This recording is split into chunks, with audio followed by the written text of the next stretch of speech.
नमस्कार साथियों, स्वागत आप सबों का। आज दिन भर की जो भी खबरें अखबारों ने प्रकाशित की हैं उन सभी बिंदुओं पर हम लोग चलेंगे। सबसे पहले 7वें चरण में एसटीईटी में आपको पता है कि 2 विषय ऐसे हैं जिनमें सीटों की संख्या को बढ़ाना बहुत आवश्यक है। सबसे पहला विषय कंप्यूटर साइंस, जिसको लेकर के पिछले दिनों अखबार ने यह स्पष्ट किया कि 9033 जो हैं वो रिक्ति आने की संभावना है। कैबिनेट को लेकर के, बैठक को लेकर के लगातार नज़रें बनी हुई रहती हैं और उन्हीं बैठक में शिक्षा विभाग के तमाम प्रस्तावों पर मोहर लगने की संभावना होती है। परंतु दूसरा महत्वपूर्ण विषय होता है सामाजिक विज्ञान, जिसको लेकर के भी रिक्ति बढ़ाने की मांग की गई है। एस्टेट शिक्षकों की बहाली को लेकर शनिवार को उर्दू बांग्ला स्पेशल टेट प्रभावित संघ की बैठक हुई और बैठक में बताया गया कि एस्टेट 2019 की परीक्षा में 26,000 अभ्यर्थी पास किए हैं और सामाजिक विज्ञान के रिक्ति को लेकर स्थिति चिंताजनक बनी हुई है। प्रत्येक स्कूल में सामाजिक विज्ञान के 2-2 शिक्षकों की मांग रखी गई है। शिक्षा मंत्री से आग्रह किया गया है कि 7वें चरण में शिक्षक बहाली में सामाजिक विज्ञान में रिक्ति बढ़ाई जाए। इस मौके पर प्रभात मिश्रा, अनंत विजय, गुलाम फरीद अंसारी इत्यादि तमाम लोग मौजूद थे। जरूरी इसलिए हो जाता है कि अगर आप सबों की सहभागिता नहीं मिले इस मांग पर तो सरकार नहीं सुनेगी, और अगर नहीं सुनेगी तो कहीं ना कहीं रिक्ति नहीं बढ़ेगी, और रिक्ति नहीं बढ़ेगी तो आप में से अधिकांशतः लोग या यूँ कहें कि सामाजिक विज्ञान के 80% से अधिक क्वालिफाई बाहर ही रह जाएंगे। और आपको पता है सबसे ज़्यादा क्वालिफाई सामाजिक विज्ञान में है तो सबसे ज़्यादा मेहनत सामाजिक विज्ञान वालों को ही करनी पड़ेगी। तो जिस भी स्तर से आपसे जो भी बन पाता है आप अपने प्रयास को जारी रखें, अपनी मांग को सीटों की संख्या बढ़ाई जाए, इसके लिए प्रयास करना बहुत आवश्यक है।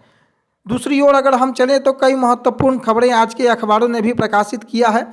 स्कूलों में स्थानांतरण को लेकर के शिक्षकों का स्थानांतरण शीघ्र होने की उम्मीद है। दीपक कुमार सिंह शिक्षा विभाग के, जो कि अपर मुख्य सचिव हैं, उन्होंने आदेश भी जारी किया है, उसके बारे में भी चर्चा करेंगे।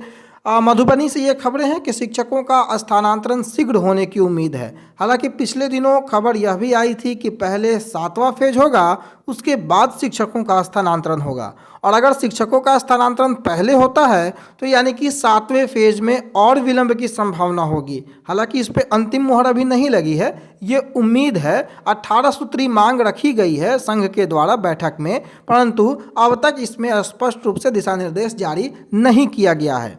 तो उम्मीद करना है कि 7वां फेज पहले हो या फिर स्थानांतरण पहले हो, इसको लेकर के अपने जो भी राय है शिक्षा विभाग स्पष्ट करेगी, कोई दिशा निर्देश जारी करेगी।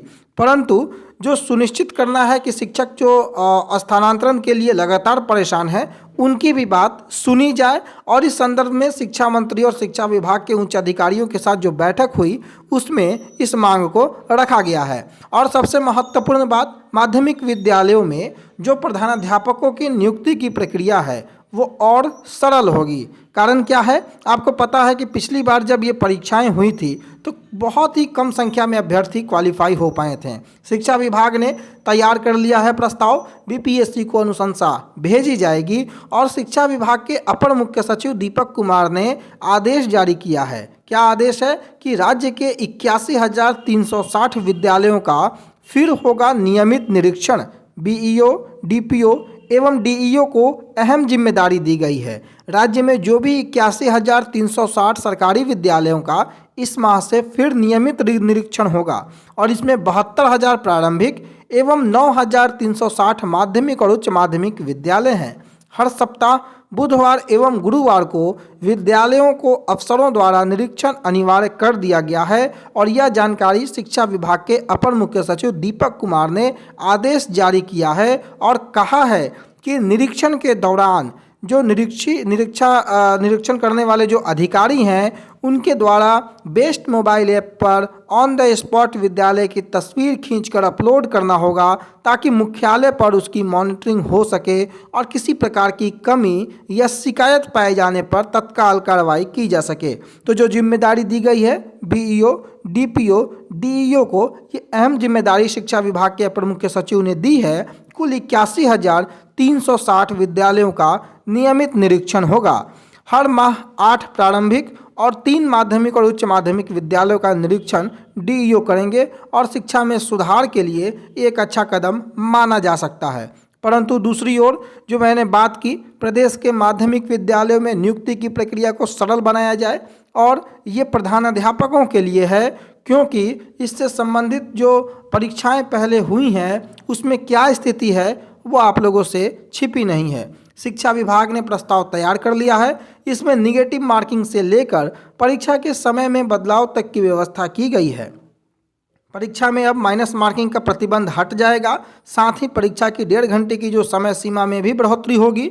शिक्षा विभाग इस संबंध में बिहार लोक सेवा आयोग को अपनी अनुशंसा भेजेगा और विभाग की अनुशंसा को बिहार लोक सेवा आयोग ने स्वीकार कर लिया तो अगले महीने होने वाली प्रधानाध्यापकों की नियुक्ति परीक्षा में गलत उत्तरों के लिए नंबर नहीं काटे जाएंगे, यानी कि निगेटिव मार्किंग का भी प्रावधान हटा दिया जाएगा। साथ ही परीक्षार्थियों को 1.5 घंटे से अधिक का समय भी मिल पाएगा।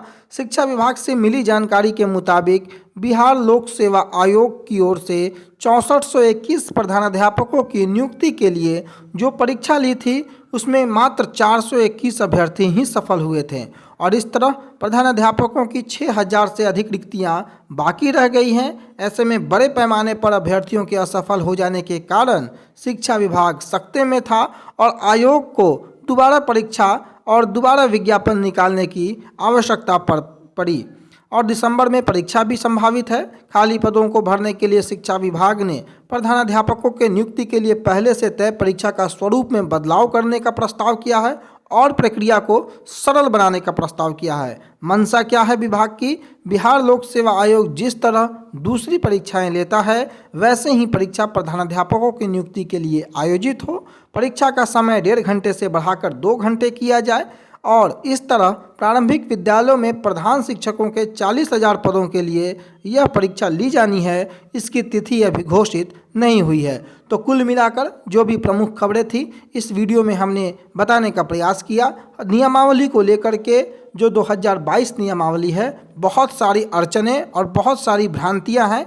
इसको लेकर के हम लोग शाम में या फिर कल एक विस्तृत वीडियो बनाएंगे ऑथेंटिक खबर के साथ। तो चैनल पर नए होंगे तो सब्सक्राइब करना बिल्कुल ना भूलेंगे, बेल आइकन को जरूर प्रेस करेंगे ताकि कोई भी लेटेस्ट वीडियो का नोटिफिकेशन सबसे पहले आप तक पहुंच सके। धन्यवाद।